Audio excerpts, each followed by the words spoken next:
You know, not only has March been an exciting time for movie fans, box office results have been pretty damn good.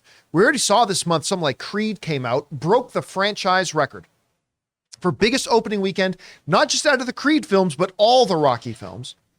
And now we had Scream 6 come out, and it did the same thing. Now, we didn't talk about this on yesterday's show because we were kind of busy talking about, Oscar results. But this past weekend, Scream 6 shattered the franchise box office opening weekend record by opening to $44 million in its opening weekend. To put that in context, the last Scream film, which I quite enjoyed, Scream 5, opened to 30. This is like a 50% increase from one year to the next. And I'll tell you what, now look, I did not like Scream 6 as much as I like Scream 5, but it's probably my second favorite Scream movie. I had a good time with it. They do some really infuriating horror film Scream tropes that drive me crazy, but overall, again, like Scream 5, I had fun. It was a good time, and I enjoyed myself. Now, the question then comes up is, it's not often that you get a franchise that gets into its fourth or fifth film and you see the box office of it go up. Normally, you're just talking about hanging on, still trying to make some money, unless you're a Marvel franchise. But even then, look at Ant-Man, it just dropped. But it's like it's found a new version of itself, a new life at $44 million for this little Scream franchise. By the way, a Scream franchise that came out without its main star, without Sydney. Now, granted, this isn't a Black Panther situation where one was a massive blockbuster worldwide hit and then you had to move on without them. This is a very long, decades-long running series where Sydney has and has not been a significant character. Still, they didn't have Sydney in this one, and that was well publicized. So I wondered if some of the controversy might keep some people away from it. It clearly did not. And it did really stupid well. So listen, there's one real Scream fan in the office. Yeah. And that, of course, is Ray. Taylor. Taylor, quickly, as the one bona fide Scream fan in here, let me just ask you straight up. Why do you think more people came out to see the debut of this Scream than ever came out to see a Scream film before in its opening weekend? It's the characters they're introducing, that core four, as they have called themselves, with Jenna Ortega, who's on fire, Melissa Barrera, it's Mason Gooding, and it's Jasmine Savoy Brown. The core four are amazing. They do, Neve Campbell is my Scream queen. She's my favorite horror icon, but they fill that gap that she left, the void, and I just love the core four. It's funny you mentioned, so Scream 6 is the sixth movie in the franchise. Puss in Boots 2, The Last Wish, is the sixth movie in the Shrek franchise. So and lo and behold, they're doing so. But here's the thing, though. Remember, people did not know the movie was good. Right.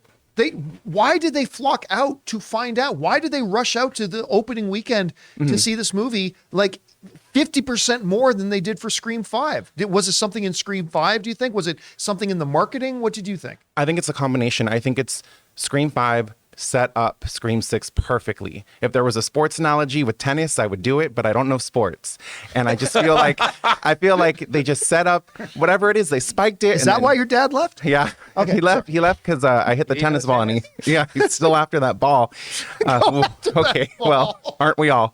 So I just got to say, Scream 5 set it up perfectly. The marketing has been great.